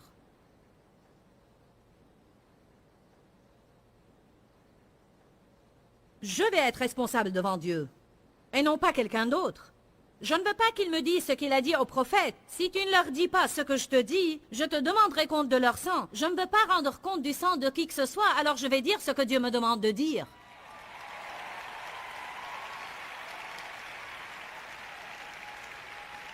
De toute façon, les gens ne vont jamais être contents s'ils vivent dans le péché. Vous n'allez pas être content si vous faites des choses que vous savez en votre fort intérieur qu'elles sont mauvaises. Je ne crois pas que les gens doivent aller tous les dimanches à l'église pour s'y sentir confortables et à l'aise. Je crois qu'on a à leur mettre quelques épines dans leur nid pour les inciter à se lever et à s'avancer. Je ne veux pas dire aller à une nouvelle église, mais s'élever spirituellement. D'habitude, quand on confronte les gens, ils vont à une autre église. Je ne veux être engagé nulle part. Je veux juste voir où le Seigneur va me guider le dimanche matin. Notre mentalité charismatique nous transforme en vagabonds qui se déplacent d'un endroit à un autre. Ecclésiaste 12:13, on l'a mis sur l'écran. Vous n'avez pas à le chercher dans vos Bibles. Voici la version amplifiée du verset. Et vraiment, j'aime beaucoup cette version. Et c'est ce qu'elle dit essentiellement, et je vais vous le résumer. L'obéissance est l'ajustement de toutes les circonstances qui manquent d'harmonie dans notre vie. En d'autres termes, tout ce qui va mal dans la vie sera réglé par l'obéissance. Écoutez le reste du verset. C'est la racine de tout caractère. En d'autres termes, obéir à Dieu quand on n'a pas envie de le faire nous donne un caractère pieux dans notre vie. C'est la source de toute joie et c'est le premier devoir de l'homme. Qu'est-ce que cela veut dire? Savoir ce que Dieu veut de nous et l'accomplir. Le temps des semailles dans notre vie. Puis on passe à l'attente et le désherbage. Les mauvaises herbes grandissent toujours de nouveau. C'est pourquoi vous devez arracher leurs racines. Il ne suffit pas de se débarrasser des mauvais fruits, vous avez à chercher les racines de ces mauvais fruits. En d'autres termes, peut-être vous avez de la colère et vous vous énervez de plus en plus en plus. Et vous essayez de ne pas vous énerver, alors qu'il y a une mauvaise racine dans votre vie, une racine d'un fait envers lequel vous ressentez une grande amertume depuis longtemps, et cette amertume continue à se manifester sous forme de colère. En effet, vous pouvez couper ces mauvaises herbes autant que vous voulez, mais ce que vous devriez faire, c'est arracher leurs racines.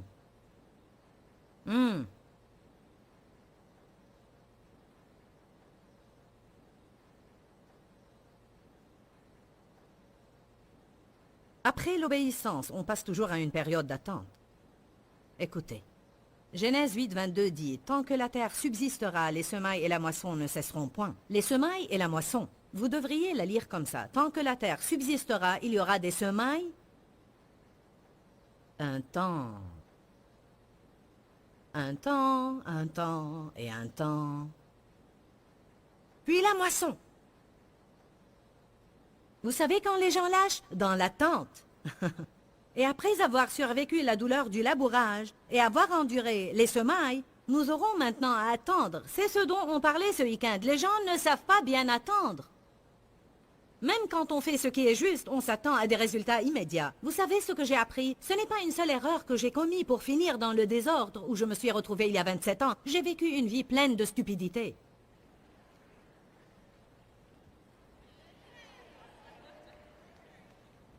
J'ai vécu une vie pleine de stupidité et je n'allais pas surmonter cela en faisant 3 bons choix.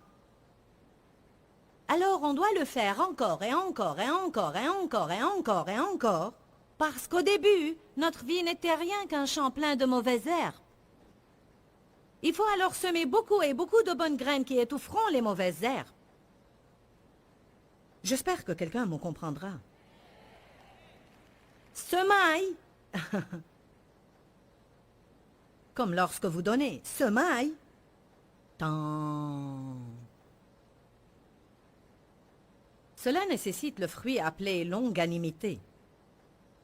Longanimité. Ce n'est pas longanimité.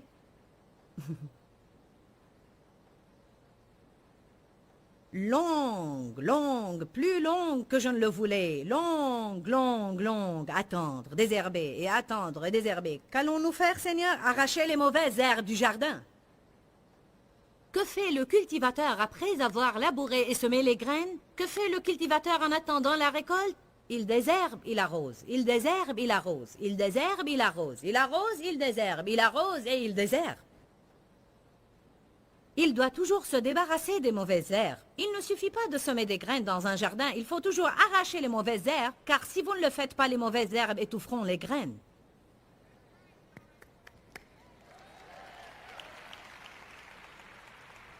Vous pouvez assister à toute cette conférence ce week-end, et vous pouvez avoir la graine de la parole de Dieu semée en vous. Et une fois vous rentrez chez vous et vous trouvez que votre famille n'a pas gardé la maison aussi propre que vous l'avez désiré,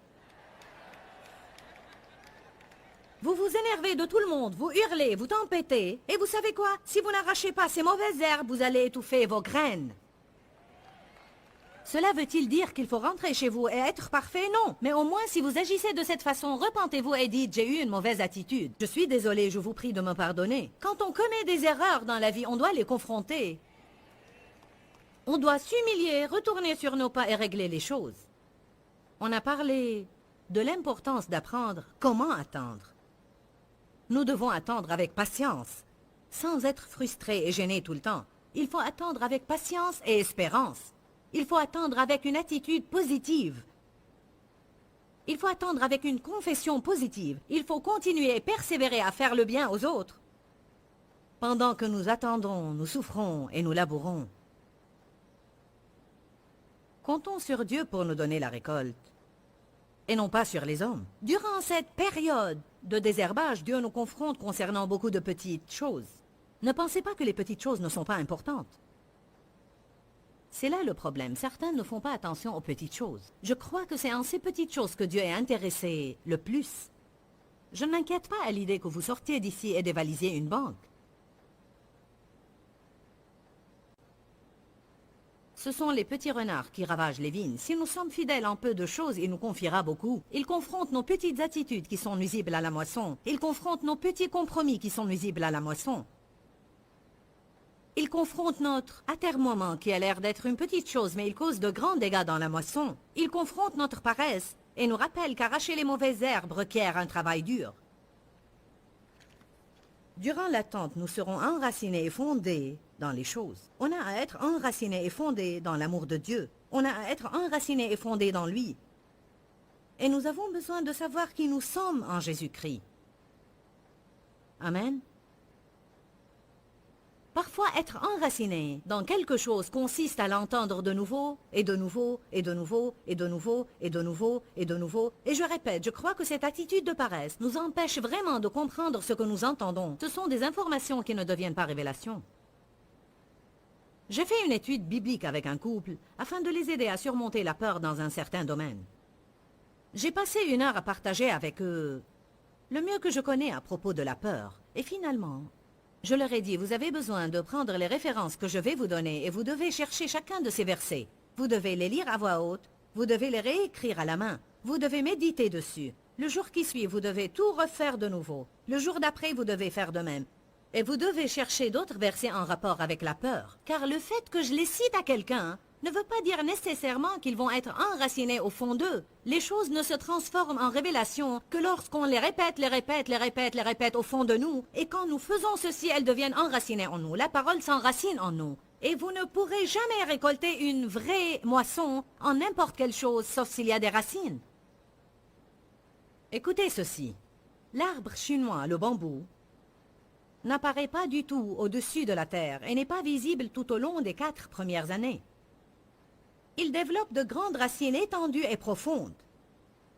Mais tout à coup, durant la 5e année, il grandit pour atteindre la longueur de 80 pieds.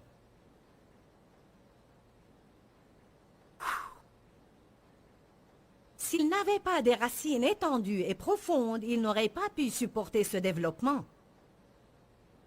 Dieu a préparé de grandes choses pour certains d'entre vous.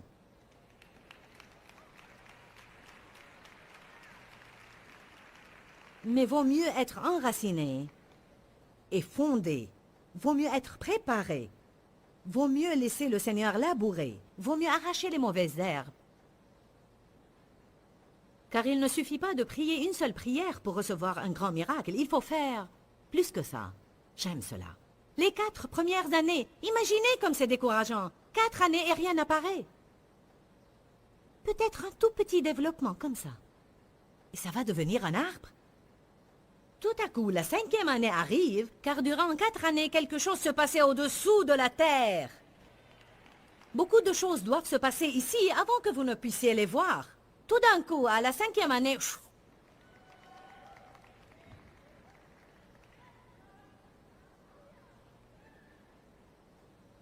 Ayez confiance en Dieu en attendant et en désherbant. Il est en train de faire le nécessaire pour une moisson abondante, bien au-delà de tout ce que nous pouvons attendre.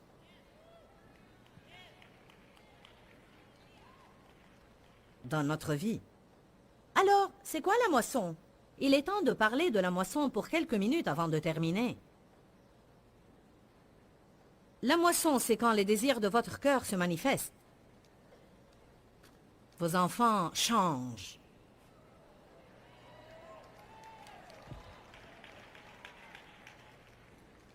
Vous les amenez à l'église encore une fois et tout d'un coup, ils changent. Ils étaient toxicomanes et alcooliques et ils faisaient toutes ces choses. Et soudain, ils vous disent, je ne peux plus vivre comme ça. Aidez-moi. C'est quoi la saison de la moisson? C'est quand la prospérité se manifeste. Vous trouvez la grâce là où vous allez. La promotion et l'honneur se manifestent. J'aime le verbe manifester. Il signifie au vu et au su de tout le monde. Le Seigneur vous concilie même vos ennemis. La parole de Dieu est une épée à deux tranchants. Et je crois que l'un de ces tranchants amène les bénédictions des cieux et l'autre vainc le royaume des ténèbres. Que le Seigneur vous bénisse. N'oubliez pas qu'il y a la vie dans la parole de Dieu. Et à très bientôt. Dis-leur que je les aime. Dans ce livret, Joyce Meyer donne une révélation de l'amour de Dieu pour nous. Pour obtenir ce livret gratuitement, écrivez-nous à Joyce Meyer, boîte postale 40095-6300, Larnaca, Chypre. Ou bien visitez notre site web www.joycemeyer.org/fr.